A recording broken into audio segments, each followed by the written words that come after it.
This is Aaron. He thinks that his neighbor paid all his bills and now drinks beer all day. Aaron is afraid of bill collectors, and to pay his bills, Aaron decided to become a game developer and create his own video game. But Dog has no experience and he's a cat. Let's try to find out the main difficulties that Aaron faces when he decides to create his first game.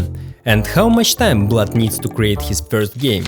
Good game, it's like KFC wings. It's delicious at first and then your ass burns. Confucius 1535. To make a game, Aaron needs an idea. A clear and strong idea will save his time and he'll know what his end result should be. He likes tower defense games, but to have the unique idea, he decided to create a game where we'll protect our base from memes attack. It's a concept. We'll come up with a more detailed plan later. To know limitations and opportunities, Aaron is choosing the game engine. The game engine is the main thing in game. This is like a program that allows us to do things and consists of different algorithms that make programming easier. They vary in difficulty and the opportunities they offer. Maybe you heard about the most popular engines like Unreal Engine, Unity, Source, etc. But Aaron is just a cat, silly, and his life isn't too long, so he doesn't have too much time to study. That's why Dog chose one of the simplest engines, Roblox Studio, with a programming language called Lua.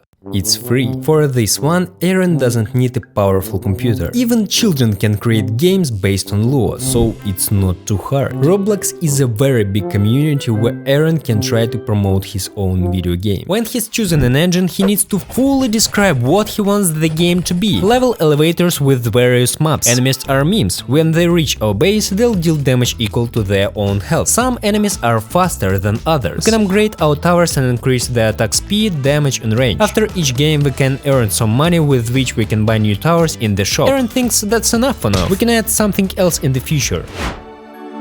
You can ask, Aaron, why are you studying coding first? And I answer you, it's not your fucking... Yes, Roblox, it's not just about coding, but sooner or later you'll have to learn Lua if you want to make really good games. Aaron is studying coding because he doesn't want to make a common mistake. His friend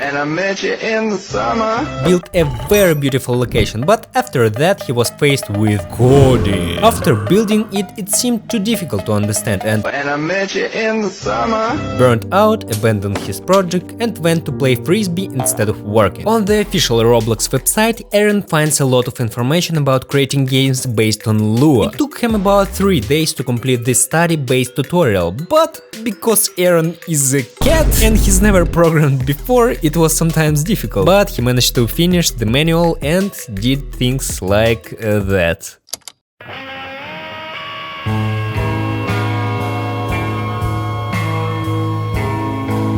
Aaron has to change his consciousness to think like a programmer.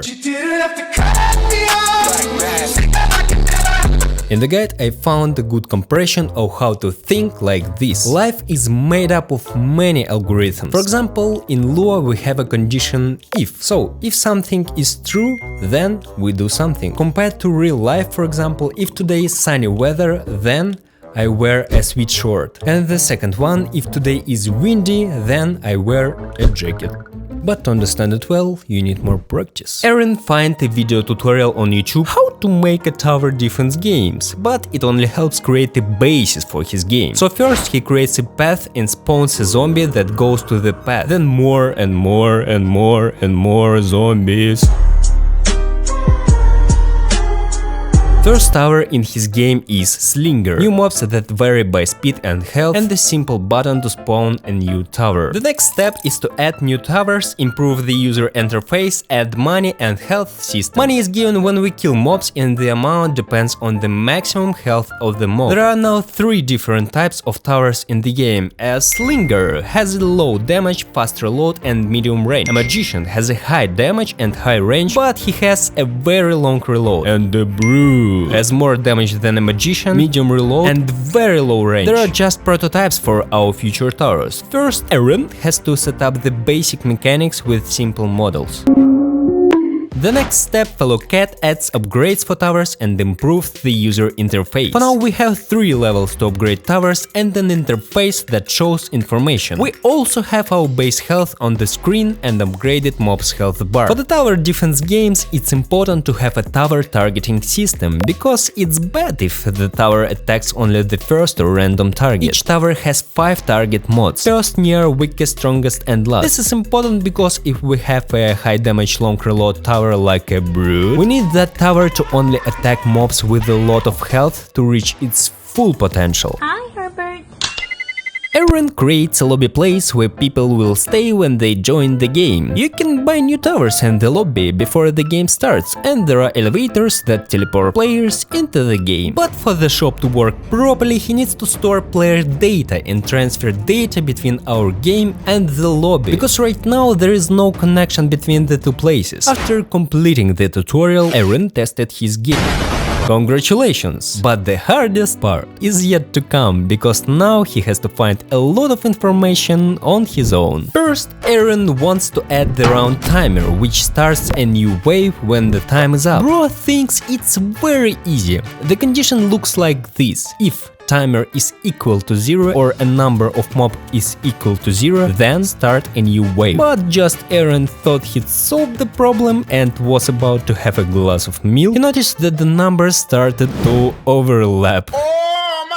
Each wave a new timer overlapped with the previous one. To solve this problem, Aaron spent about a week. The next step is to create a selection map in an elevator instead of selecting the map before a game, because if Aaron wants to create a lot of maps, the selection interface will take up a lot of screen space. Elevators will select a random map and the player will enter the elevator he wants. Fellow Cat decided to improve the shop and add the inventory system.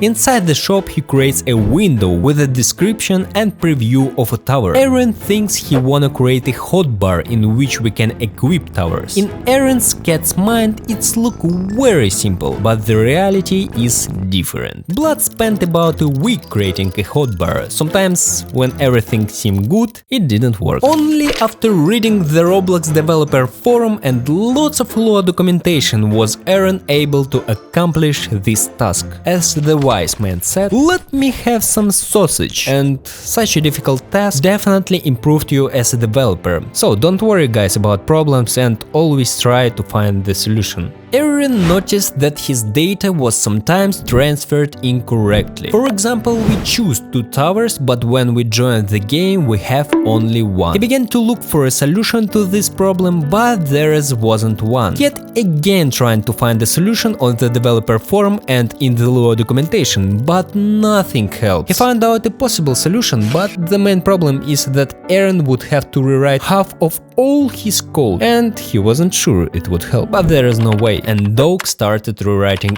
all his code. He was very confused, a lot of mistakes appeared again and again. Sometimes he even thought he couldn't do it, but he remembered that if he gave up, he wouldn't be able to pay his bills.